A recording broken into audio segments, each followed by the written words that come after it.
always had two loves. One love is women and the other one is art.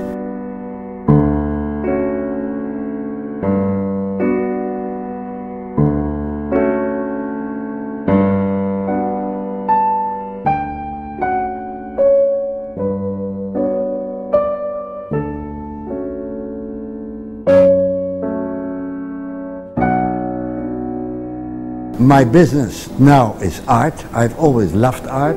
My father had a great collection of Dutch 17th century artists from the golden age of the Netherlands.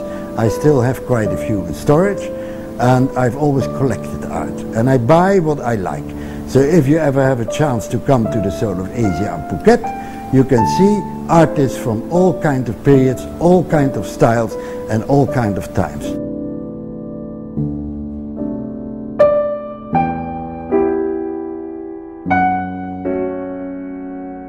I came to Thailand really to come and fish and scuba dive. I still do that. I have a boat. I go to the Simon Islands and to Burma once or twice a year to dive and to fish. And then I saw a wonderful life here on this island. I built a house. I met a wonderful Thai lady, and I started the Soul of Asia in Phuket, which now is more than 10 years old. And I think we are the only gallery in Thailand which brings a large collection of international art, including young Thai artists whom I want to promote. This is one of my favorite Thai sculptures called Chanasai, and he is a young sculptor who lives in Bangkok, and I discovered him last year at the Bangkok Art Fair. He has these wonderful figures of women. They are voluptuous. They remind maybe of Botero, the famous South American painter, whose paintings goes for millions of dollars. And maybe Henry Moore. Henry Moore has this kind of lying women, beautiful and lined, but full women, real mothers of the earth. And I think he depicts that very well. A very blossoming young art in Thailand. Young artists from the great art schools in Bangkok. They have regular expositions. I buy a lot from them because I like them. They're new, they're young, they're fresh. The art sales scene itself has changed tremendously over the last few years because art has gone internet as well. Before you needed a huge gallery or two galleries to show all your art. Now I have my art on internet, and I sell maybe now 30 or 40% of my art is sold on internet. These are two of my nicest examples of wonderful modern Thai art. Thai artists, there are not too many who produce wonderful paintings, because the painting culture in Thailand was never as developed as it has been, for example, in countries like Vietnam under the French or in China. But these two are by Attasit Potpong, and Attasit brings the essence of the woman out in a very wonderful way. An innocent woman, but still beautiful and sensual by the red lips.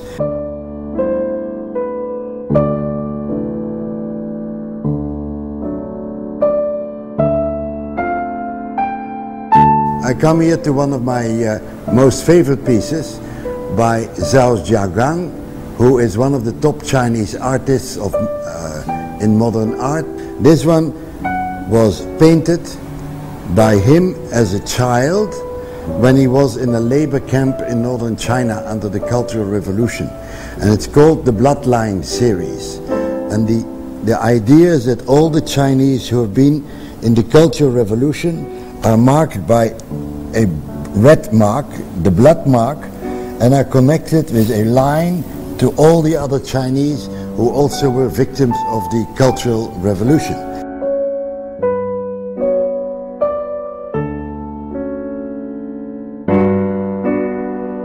Okay, here we come to typical examples of Vietnamese and Burmese art. The Vietnamese and the Burmese still paint a little bit in the style of the schools from the 1920s to the 1950s in Europe. They lack modernism, but they have a tremendous romanticism about it. The ballet dancers there are kind of moving and dancing in the air. There's a tremendous amount of elegance with the figures, the way they dance. Here we see Binh, a Vietnamese, one of the most popular ones, again sold in many places all over the world. And Binh depicts his women in kind of in bao dai, in the Vietnamese national dress, but always with a Zen-like feeling. They give a lot of rest. They give a lot of innocence and beauty by distributing the flower. He very often uses the flower as a symbol of the womanhood.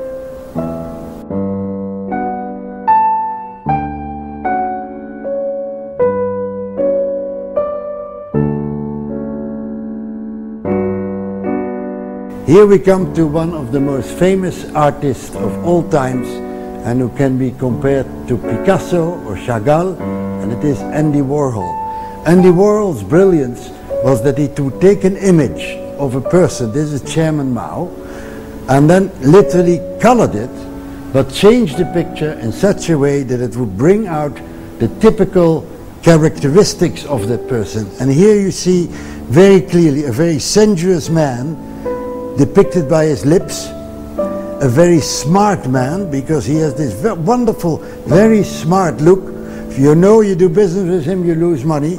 And also a very cruel man, which is depicted by his lips and by his eyes and the way he looks.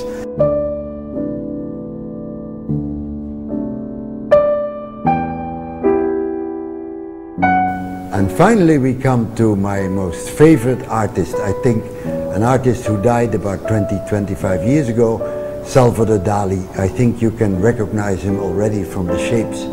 He became world famous by depicting time as something that shrinks, and in the end there's nothing anymore, because every life has an end.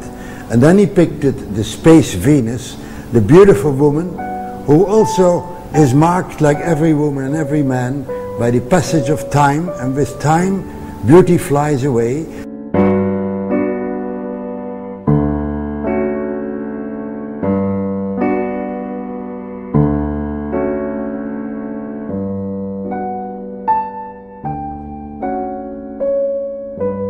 I think the changes I have seen here in Phuket, it has become a little bit more international.